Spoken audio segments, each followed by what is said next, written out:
to. If only Gazans had the opportunity to escape, the most densely populated place in the entire world, and it's been under a blockade by Israel for 14 years, cut off from the rest of Palestine.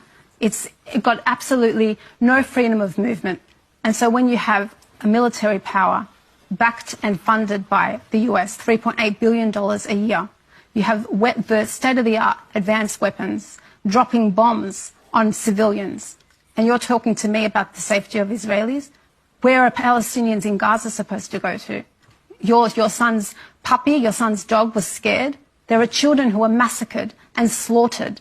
9 Palestinian families have been wiped off the civil registry. Just yesterday there was a tweet about that.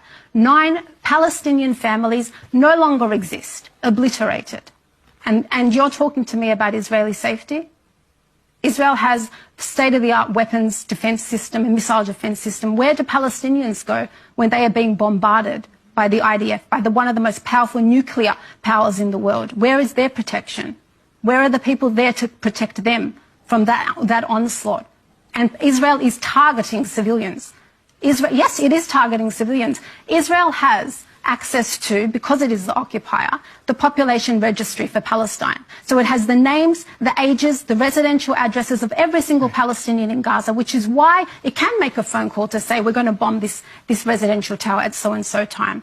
A state that is based on a racial apartheid system. I don't accept any of those characterisations. Well, the most prestigious human rights organisation, Human Rights Watch, found in its report last month that Israel is practising apartheid.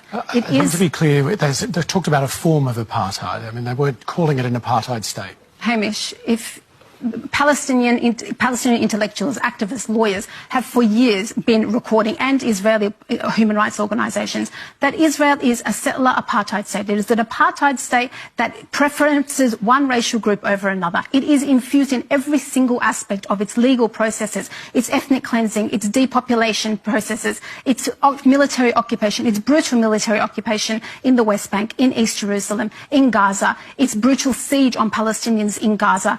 Even it affects Palestinians in the diaspora. My father is here today. He's older than the state of Israel. He was born in 1945.